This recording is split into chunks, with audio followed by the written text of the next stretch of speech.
Terima kasih. Selamat malam Mas Bayu dan Mas Kuku. Ya, Malang itu sehubungan dengan munculnya Kanjuruhan, lalu muncullah nama istilah yang namanya Malang Kuseswara. Malang Kuseswara itu apa itu arti asli, orisinilnya dari kata per kata itu ya. Ya, Malang Kuseswara itu orisinilnya artinya adalah tempat suci. Tempat suci. Malang Kuseswara. Nah, kemudian dalam perkembangan masyarakat, lalu tempat suci itu dikatakan bahwa Tuhan Allah akan menghancurkan yang batil.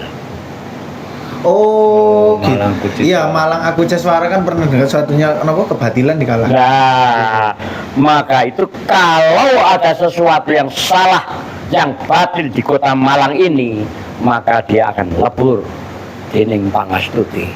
Yang memberi nama itu. Ya, makanya ini kan tidak jelas. Oh. Tapi itu adalah nama orisinil ya, Mbak Gung? Iya, orisinilnya seperti itu. Orisinil. Nah, tetapi siapa itu namanya ahli sejarah Profesor Isyarat Paan pernah juga menganalisa Pak Dwi Cahyono. Profesor Doktor yang sejarah dari UN. Ya. Pak Dwi Cahyono. Dwi Cahyono. Pak Dwi Cahyono pernah juga menganalisa Malang itu ada istilah Malang khusus. Tapi artinya apa? Tidak tahu. Apakah ada hubungannya, Mbak Gung, ngapunten nih, saya tanya. Apakah ada hubungannya dengan patung-patung yang di depan stasiun itu dengan sejarah kota Malang atau sejarah Malang sendiri? Ada mboten, Mbak Gung? Selama ini kan pertanyaan itu patung itu. Ya, ini gini. Patung kota Malang, patung di depan stasiun. Patung ini raksasa kan? Ya. Ya. Iya kan? Ya. Boleh disebar kalau soal ini. Patung itu dibuat maketnya oleh seorang seniman yang namanya Effendi Mekas. Namanya Effendi Mekas. Ya. Dia orang asli orang Sumatera. Ya. Tetapi dia itu terakhir suaminya Butin, guru SMP 6 dari Jalan Kawi. Waduh, SMP ku itu, SMP ku. Ya, iya, alumni. saya tidak tahu Butin masih ada apa enggak, ya mudah-mudahan masih ada lah beliaunya. Tapi Pak Effendi sudah sedo. Ya, waktu itu ada permintaan untuk membuat apa itu namanya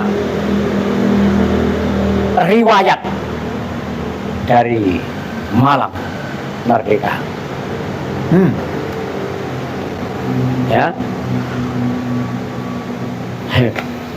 Waduh, Pak Effendi lalu mana dan sebagainya. Akhirnya ketemulah dengan seorang tua. Ya sekarang sudah tidak mungkin lah masih ada. Tahun itu tahun Pak Kiyono masih ya. Lalu cerita dari orang tua itu, Indonesia ini merdeka ditandai oleh pertanda zaman, pertanda alam. Tumbangnya beringin tua di depan Masjid Jamek, alun-alun kota Malang. Tidak ada hujan, tidak ada angin. Jam 12 siang, tahu-tahu beringin tua itu tumbang retak, membelah dari dua. Sekitar tahun berapa itu, Bung? Kira-kira Tahun 45. Ayo. Tahun 45 terjadi tumbangnya beringin tua di alun-alun kota Malang.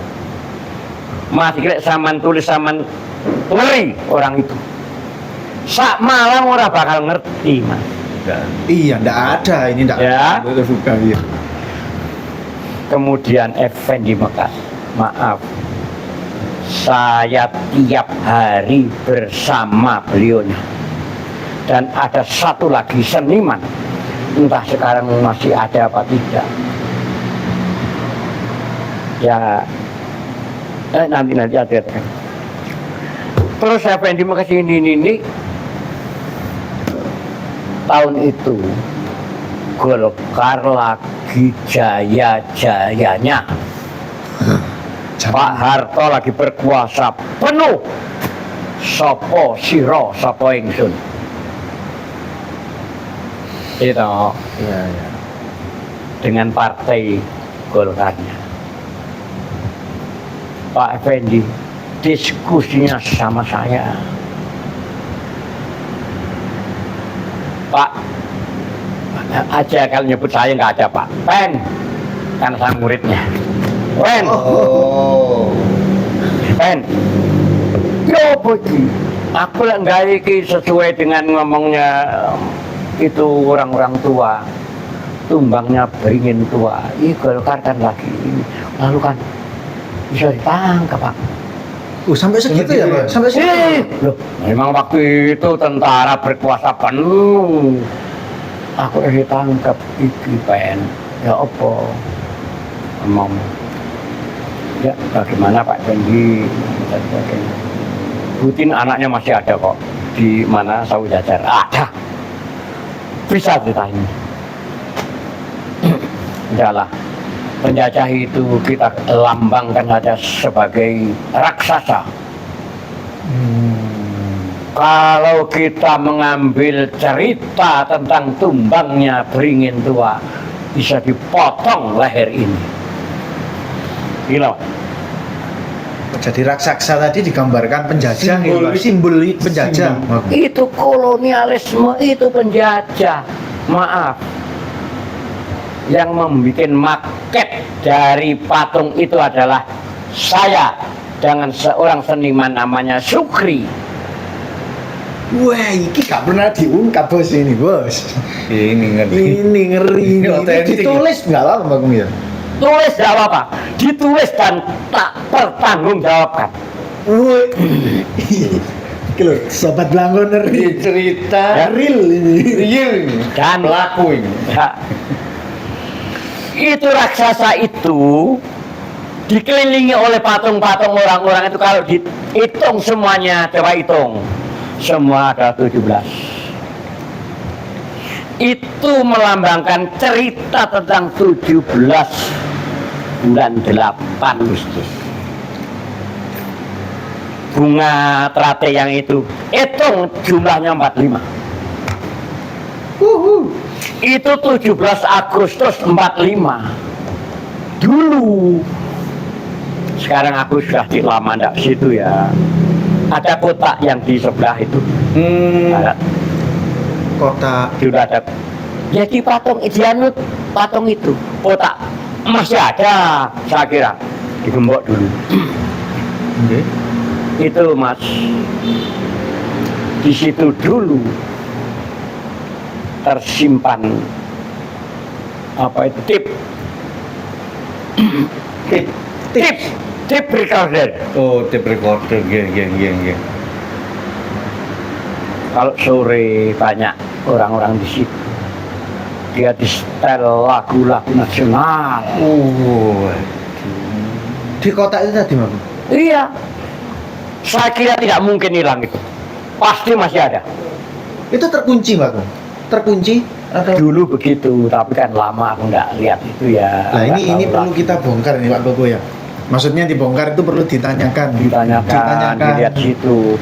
Ada tape recorder, kalau disetel itu dia akan menyanyi dari barat sampai ke timur. Lagu-lagu Indonesia Raya semua ada di situ.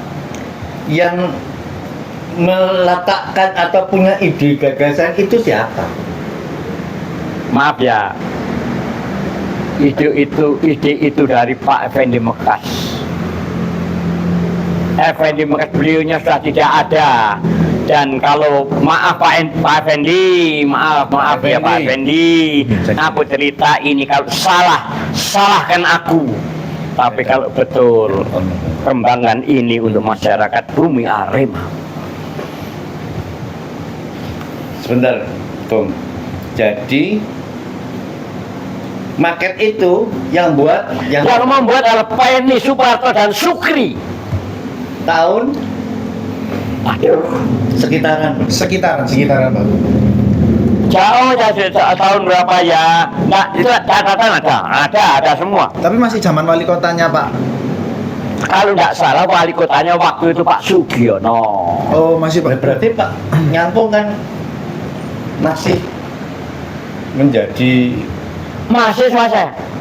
Saya masih mahasiswa. maksud saya itu Ini loh teman-teman mahasiswa. Saya mahasiswa Mas Ian. sudah Sudah berkarya. Oh, dan bisa Dan pemikirannya itu wow. oh iya. Makanya ini kembangkan ini. Kami tidak membuat itu sebagai apa itu tumbangnya beringin tua. Karena waktu itu Golkar masih jaya. Ya. Kami tidak ingin menyakiti politisi-politisi yang waktu itu masih berkuasa. Dan Pak Harto waktu itu masih berkuasa. Sopo siro, sopo ingsun.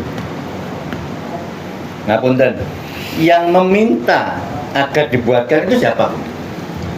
Pemerintah daerah. Oh Pemda pada waktu itu. Pemda berarti. Pemda berarti Pak. Pemda. Orisinil. Minta ke Pak Effendi agar dibuatkan. Itu. Lah, maaf ya. Tapi tadi tidak saya dianus itu. Ada background mengapa yang membuat potong itu bukan Pak Effendi nanti. Ya.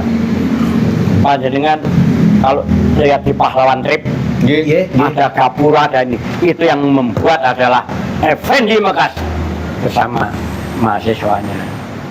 Masya Allah. Penny Pahlawan Trip ada terkubur di situ bersama-sama satu liang dibel oleh Belanda yang membuat apa itu namanya Gapura dan ada itu apa yang di dinding-dinding relief itu namanya Effendi Mekas. Sebetulnya Pak Effendi ini sosoknya seperti apa kok sampai Dia maksudnya kok karyanya atau agak gendut ya. nggih. Dia memang guru seni rupa. Maaf ya, awalnya dia guru seni rupa di SPG Negeri Blitar. Duh. Ya, karena peristiwa G30S ya, dia kemudian dikategorikan non-pak sentral dan dia ditahan di Polresta Blitar. Sempat ditahan beliau. Ketika di Polresta Blitar itu main sekaknya sama ini, dia Penny Suparto. tahanan Penny Suparto.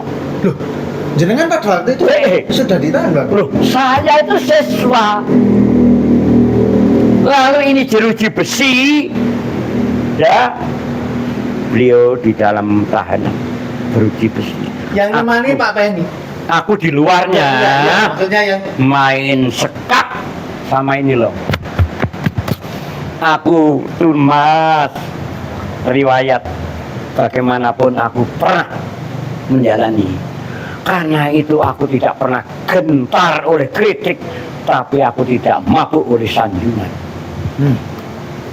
Semua pernah aku jalani. Nah, kembali ke Pak Effendi.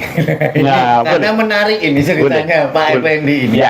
Jadi Pak Effendi ini gurunya Pak Penny. Guru saya, guru kesenian Di Blitar. di Blitar. SPG Blitar. Ya koncone Pak Wondo bareng Mbak. Koncone Pak Kari, koncone Pak Wondo. Mulakno Pak Kari aku roh. Pak Kari barang aku roh. Ya Pak Sukrojondo lagi SPG ya Pak. Iyalah. Pokoknya orang SPG tahu lah yang saya ketua GSNI. Wih, ini loh. Aku ini ketua GSNI SPG Blitar.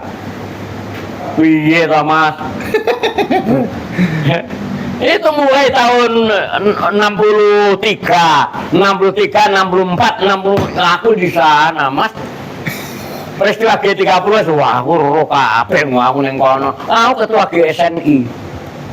Gung, selain patung itu Iya. di depan stasiun, ada enggak yang lain karyanya Pak Effendi? Banyak yang lain. Ya, termasuk lukisan-lukisannya Pak Effendi. Lukisan Bang. Lukisan-lukisan ini akan memang Pelukis ya. Coba nanti kalau dicari di mana itu namanya apa perumahan Sawu Jajar. Ya. Masih banyak barang peninggalan dari beliau. Banyak peninggalan. Gurunya ada pensiunan guru istrinya. Namanya Butin, pensiunan guru SMP. Enam.